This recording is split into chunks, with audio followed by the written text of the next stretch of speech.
Galing! Dance mo na yan.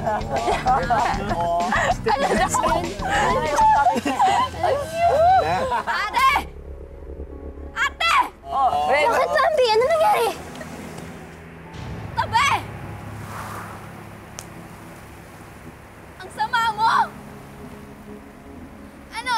Kailan mo sasabihin sa akin ang totoo pag wala na si tatay? Ang sama mo!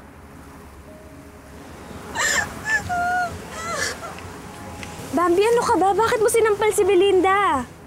Kulang pa yung sampal na yan sa kasalanan ginawa niya sa akin! Bambi, ano kasalanan sinasabi mo? Matagal niya lang alam na may malubhang sakit si tatay pero hindi niya sinasabi sa akin! Bambi, please! Magpapaliwanag ako, pagbigyan mo naman ako! Ano pa ipapaliwanag mo, ha? Kung paano kayo naging magkasabot nila, Mami, para itago sa akin ang lahat? Belinda, tatay ko rin siya! Kaya may karapatan akong malaman kung ano nangyayari sa kanya! Bambi, dapat sasabihin ko na sa'yo. Maniwala ka naman sa akin, no? Hindi na ako maniniwala sa kung ano sasabihin mo! I hate you, Belinda! Sana hindi na lang kita naging kapatid!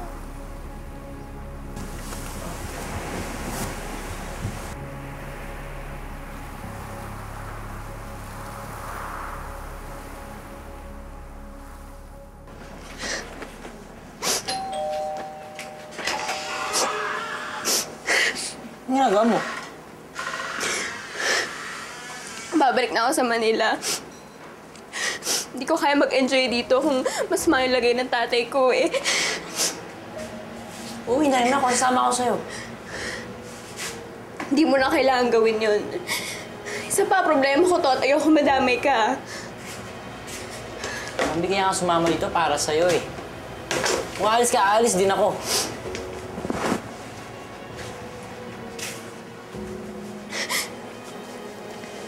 Thank you, ah. Buti na lang nandito ka kung kailan kailangan ko ng isang kaibigan.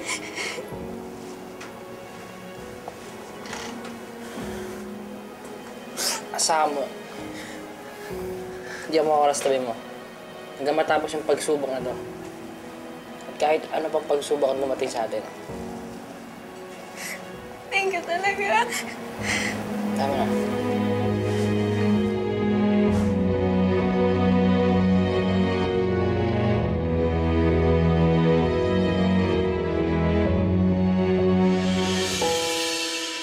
Belinda, sandali. Huwag mo muna puntahan si Bambi. Hindi pa ito ang tamang oras para kausapin mo siya. Magpuha mo na.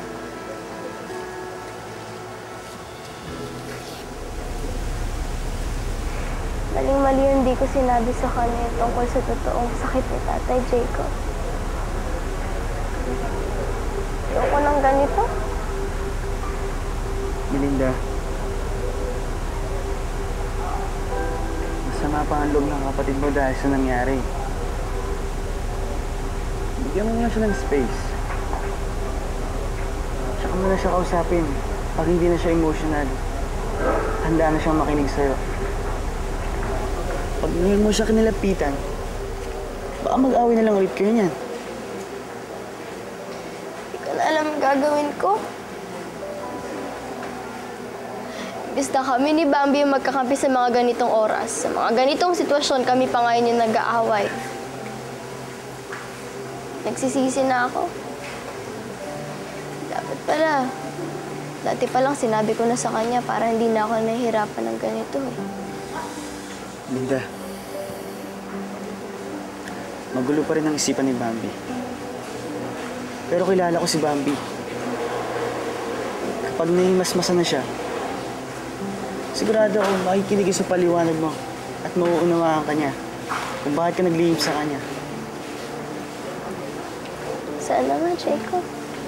Well,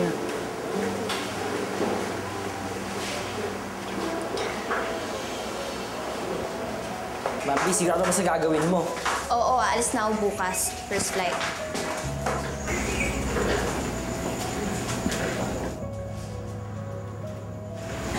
Bambi, aalis ka.